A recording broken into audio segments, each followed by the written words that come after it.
4th of July weekend. We just had our biggest outreach of the year, thousands of people through here. It was awesome. Got to invite some of them to church. Such a cool time. Thankful to you if you were a volunteer for that. And one of the things we've been doing every year is we do that big outreach, and then we take the week off of being in person so that you can have a break and you can rest and you can recharge the battery so you can hit the second half of the year energized. So hopefully you're enjoying that. We have an online service for you we're really excited about. Our intern, Logan Dawson, is going to be bringing our message this weekend. So Logan, why don't you come on up? Good morning. My name is Logan. I want to start off by just telling you a little bit about my childhood. Growing up, I was part of the Cub Scouts. Quickly went into the Boy Scouts, which was pretty much just like an upgraded version of Cub Scouts. We learned basically a lot of life lessons. We got to go camping a lot. We spent a lot of time outdoors. We got to go do a bunch of awesome stuff. Part of that was this trip that I went on. We went canoeing, and I figured out there that I absolutely hate boating. Can't stand it. But there's a whole reason why. So I'm going to tell you a little bit about that. So we started off, we got there, we got ready to go. We pulled up to this river, and it was very nice. It was a beautiful river. We got all of our stuff set up and ready to roll. We got some chili on the fire, cooked it up, ready to go. We went to bed super excited for the next morning because we got to go on this awesome journey canoeing. So we got ready. We got in this van bright and early the next morning and went to the top of the river to get started. And we all got on our canoes. We got our safety gear. We got our life vests, our oars, the whole 9 yards. We got ready and we got into the water. We just got ready like normal. And in the water, the first thing we did was we chose where we sat. So I was in the back. I was kind of the anchor. I was kind of the steering wheel. So anytime we needed to make a turn, I would turn us. And then in the front, my dad was kind of the engine. So he would just make us go. We had just had a pretty nasty storm that came through. So all the river was pretty flooded, and there were some trees that were down. So I got to learn really quickly how to navigate between them and drift around trees. And it was really cool kind of getting to drift around these trees and learn in an environment where if I fell out, it was what it was. But the first thing they said to us when we got on and we got going was hey, in case of an emergency, don't panic. Just stay calm, stay collected. It'll be all right. And so, of course, going into that, the first thing a Boy Scout does when they hear that is start telling stories about everything that's going to go wrong and how you shouldn't be calm and you shouldn't be collected. But we just did the thing. We had fun. We told some stories. On the river itself, we were telling these stories going down about, Sasquatch and about people, whatever. And we just got to take in the sight of this beautiful place. We just got to go down this beautiful river. It was pretty fast, and there was a lot of rapids, and there was a lot of trees down. But other than that, the nature was just gorgeous. It was just beautiful. So we got pretty far down, and we got to this place where there was a giant tree that had fallen over into the lake. And I was watching my buddy in front of us go forward, and we were kind of taking bets on how long they would stay afloat after they hit this tree. But they were pretty confident that they weren't even going to hit it, that they were going to drift right around it. So they started turning, and they turned into it, and they smacked straight into that thing, straight into the tree. And it was hilarious. We all busted out laughing. We were amazed at how they hit it, and they turned the right way, and they stayed floating. And so we were kind of shocked and also pure laughter. It was amazing. It was awesome.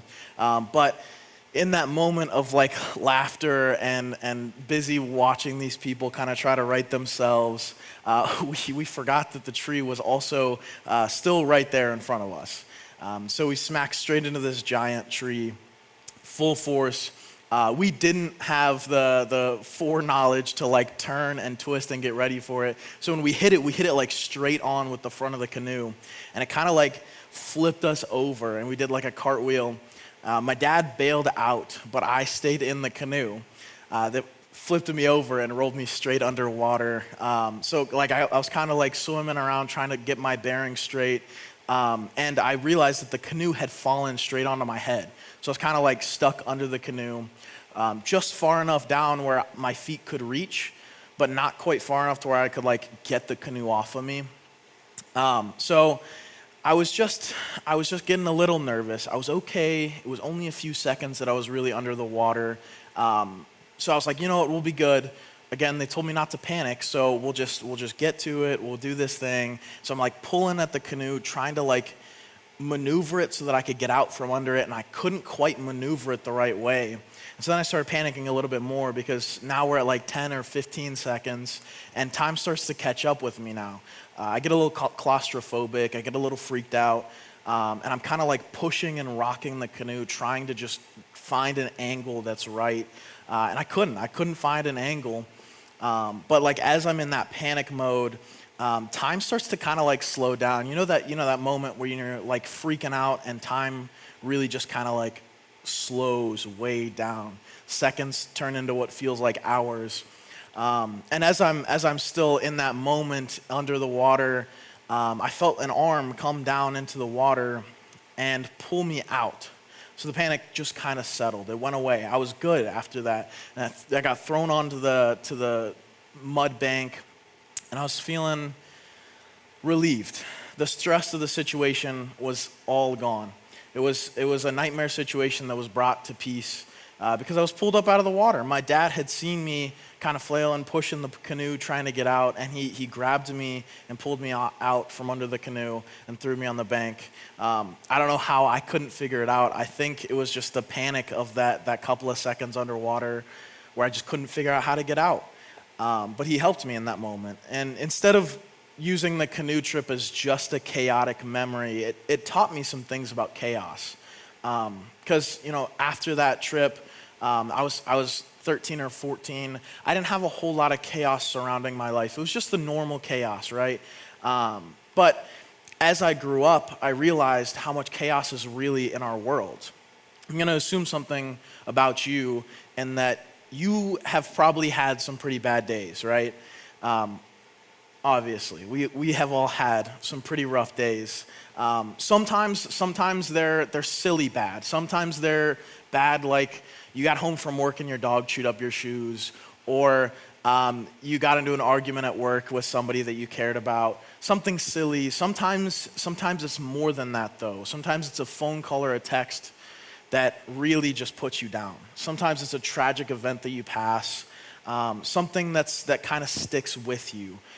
These bad moments, they come in all shapes and sizes. This chaos, it comes in small packages and large ones alike. And some of those, we really get into this mindset where we need a miracle. We need saving. It almost feels like if only I could just snap my finger and make it better, it would be awesome, right? It would be amazing. But unfortunately, that's not how it works. And I'm going to assume one more thing about you, and that's that you've probably heard the story I'm going to tell you next. This is the last thing I'm going to assume about you. Don't worry. I'm not going to make assumptions the whole time. But we're looking at Matthew 14, 22, and 24 today. It's a story about an awesome experience on a body of water. So verse 22, immediately Jesus made the disciples get into the boat and go on ahead of him to the other side, while he dismissed the crowd. After he had dismissed them, he went up onto the mountainside by himself to pray. Later that night, he was there alone, and the boat was already a considerable distance from land, buffed by the waves because the wind was against it. So there's a lot to unpack here. There's a lot of stuff to get through. The first thing I want to look at is that first part in 22, where he talks about sending the disciples away. They were fishermen, so they had boats readily available that they could just take out into sea. And they had just performed a miracle where they fed some people in some really hard spots. But also, like, Jesus, right after this miracle and after he had dismissed people, he spent time alone preparing for what was going to happen next in prayer with God, which I think is really important to the story. Also, more of a technical thing, but in 24 there it talks about a considerable distance. It was about 3 or 4 miles out at sea, so about a 5K that they had spent. But let's keep on reading. In verse 25, shortly before dawn, Jesus went out to them walking on the lake. When the disciples saw him walking on the lake, They were terrified. It's a ghost, they said, and they cried out in fear. Of course they were terrified. Jesus is like 4 miles away from them in their mind. And so they're like, what is this thing? What is this person standing here on water in the middle of a storm? What the heck? I think more than likely, as fishermen, they probably told a lot of ghost stories like we told when we got into the water on that canoe trip. We often do that to kind of like break the ice a little bit, kind of get things going. We make up funny stories. And I think that's probably what they had done before they left. They probably were telling some scary stories about things that happened on the water. And when they actually saw it, it probably brought like this fear where they were like, they were just supposed to be stories. What the heck? But also like looking at the Sea of Galilee, the Sea of Galilee is roughly 141 feet deep. So it's a pretty deep body of water. So in the middle of this storm, I feel like it's rightfully so that they should be a little worrisome, right? They should be a little scared. They should be a little nervous. This guy just came walking out on the lake. And Jesus is supposed to be on the shore still. Verse 27 continues with Jesus. He immediately said to them, "Take courage, it is I, don't be afraid." I feel like it's pretty difficult here, Jesus, to not be afraid. Like, I feel like I've just seen a ghost. You're standing in front of me here, and you're supposed to be back on the land. Mind you, that they looked at the dates and the times, and they compared it, and a lot of theologians believe it was from 3 a.m. to 6 a.m. So this is like bright and early in the morning, and they're still bailing water out of their boat and trying to stay afloat on the storm. And Jesus is like, don't worry, it's me, I'm here, take courage. Like, Jesus, you're 4 miles away right now. That's a 5K that you would have had to walk. Like, I don't want to walk a 5K on concrete in the sun, let alone on water in the middle of a rainstorm. Like, that's crazy. That's crazy to think about. But I think this next part shows kind of like the voice of Jesus, what Jesus really wants to show us. And it comes from a guy named Peter. Peter's a little bit spontaneous. He's one of Jesus' disciples, and he's the first one to speak up in this situation, the first disciple. And in verse 28, he says, "Lord, if it's you," Peter replied, "tell me to come to you on the water." That's a pretty bold ask. But I mean, Peter knows Jesus. They're disciples, they're friends. They work together, they do things together. They're friends, they're really close. So of course it makes sense that he would kind of call out and be like, "Oh, hey, if you really are, okay, then ask me to come out to you." So Jesus replied with one word. He said to Peter, "Come." Again, I think looking at the faith of Peter here, it takes a lot of courage to really like look out onto the water and be like, "Okay, yes, I thought you were a ghost, but now that you're saying you're God, okay, let me walk out to you on the water." That's a lot. But continuing on to verse 29, then Peter got down out of the boat, walking on the water, and came toward Jesus. But when he saw the winds, he was afraid and began to sink. He cried out, "Lord, save me."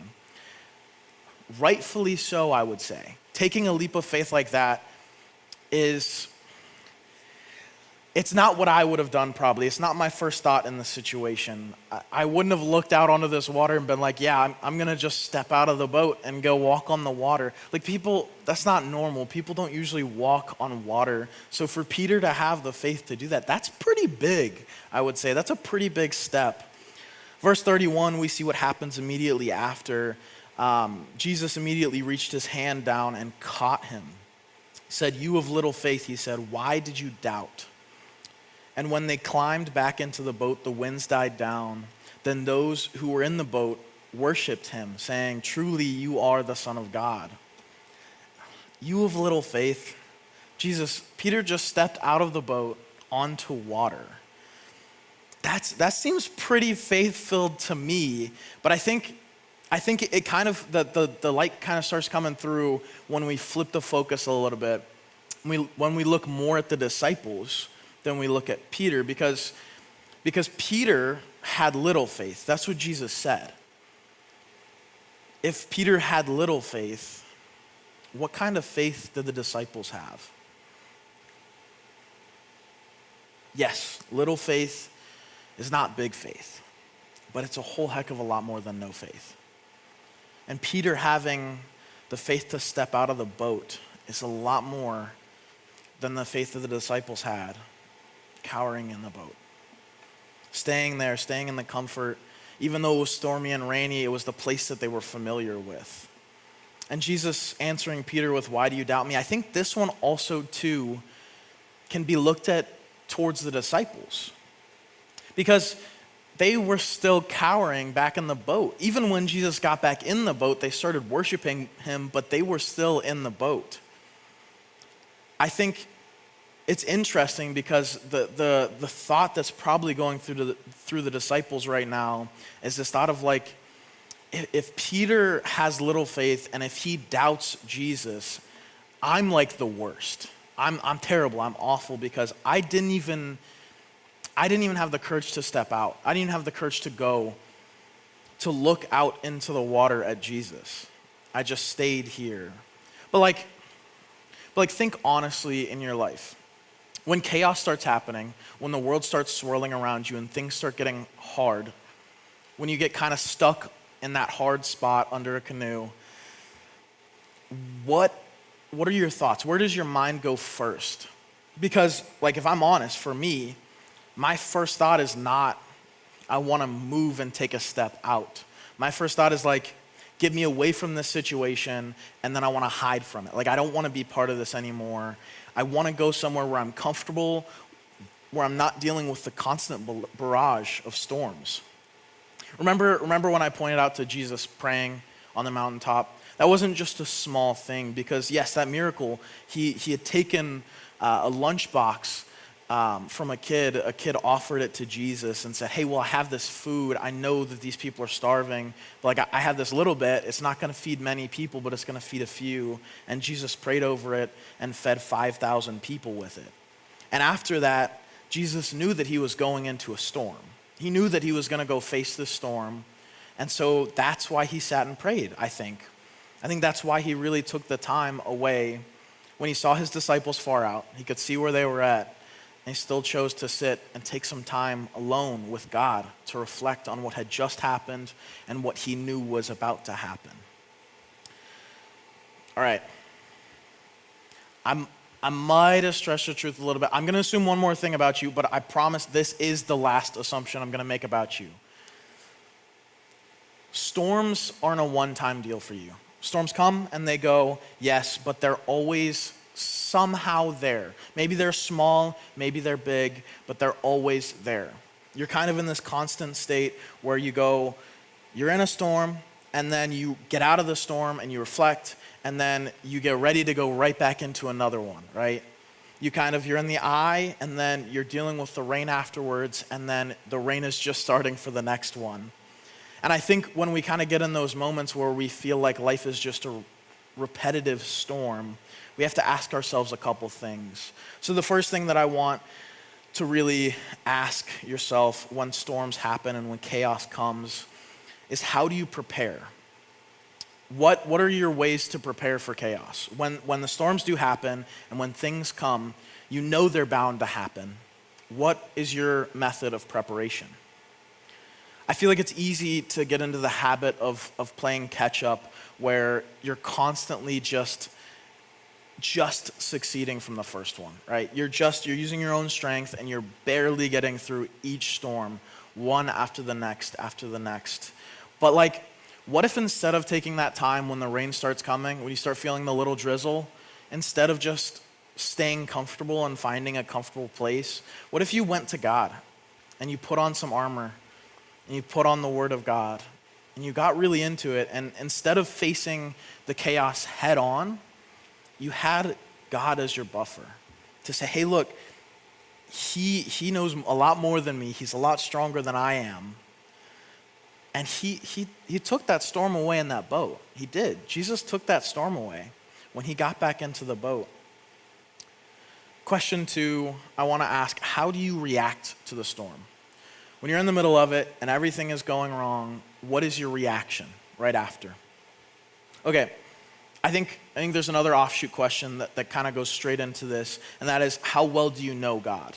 Because like we just talked about putting on the armor of God, and really in order to do that, you have to have an understanding of who he is. Is he like a best friend to you? Is he somebody who you talk to every day? You pray to him every day. You're really close. He knows everything about you. Is he more of like an acquaintance, like a Christmas and Easter kind of guy, where you talk to him every now and then, but only when you really need something? Or is he like a complete stranger to you that you just don't know? In any of these cases, with storms and chaos comes kind of some blurry vision, I think. Like when they had first looked out to Jesus and they said, oh, that must be a ghost. Sometimes when the rain is really falling heavy, it's hard to see straight. So I think in order to see Jesus through the storm, we have to have a good idea of who he is and spend time with him and build a relationship with him. When chaos comes, do you run towards Jesus or do you run towards comfort? Do you run towards what's comfortable to you? Now, don't get me wrong. I'm Gen Z. I know it's really easy to run away from our problems, right? It's really easy to run away from problems. Sometimes responsibilities too, but we don't talk about that. But like, how often does that really help, running away from our problems? Yeah, in the moment it feels all right, right? If the disciples had just full sent it to the other side of the lake, yes, they would have gotten out, but they would have still been in a storm, right? They wouldn't have had to deal with the waves, but the storm would have still been there, just getting worse and worse and worse. Do you feel the calling that Jesus has for you? Do you feel called to go somewhere and move? The final question I want to look at is, how good are you at staying focused on the calling that he has for you? So like in the middle of the storm, in the eye of the storm, Jesus called Peter out of the boat, and Peter lost sight and he sunk. But like in your own life, when the chaos starts happening, when the metaphorical waters get choppy, and you see Jesus, and you step out, and you take the step of faith, how good are you at keeping your eyes on him? I feel like it's easy to drift. It's easy to sink, and not because, Peter didn't sink because he was a bad person.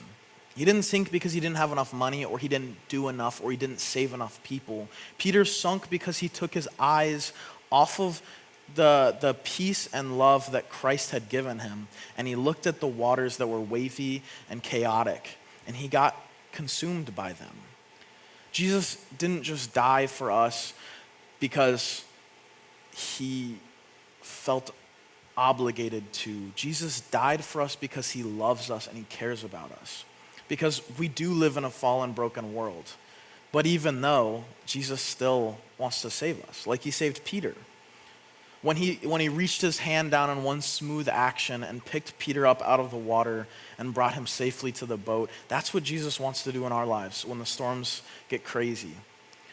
When our households rage, when our works rage, when our head goes on and on and on and on about all the bad things, and we get nervous, looking at Jesus is really what takes that away.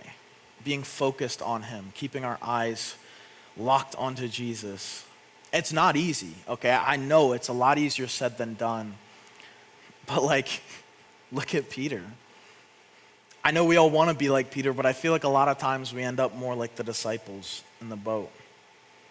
So I urge you, Christian, today to take heart in your storm. Take heart in what's going wrong and the chaos and the things that feel overwhelming. And keep your eyes on God. Keep your eyes on the grace that he has for you. Give the chaos to him. And watch the winds and the waves die. It won't be immediate all the time. But he takes away the pain of the chaos like he did for Peter to us. Please join me in prayer. Dear Lord, thank you for letting us come together today. Thank you for letting us experience your goodness in this verse. Lord, along with the fireworks that we just got to volunteer at, Lord, I pray that as we go about this week, we can remember to remain in you through the chaos, through the storms, through the craziness, through everything that happens in life, Lord, that we can remain steadfast in your love and in your mercy, Lord. Thank you for the ability to see Peter's life a little bit in the disciples in this moment. Thank you for using him to show us a great example of chaos and how we can be focused on you in that, Lord. Thank you for this week. I pray all this in your mighty name. Amen.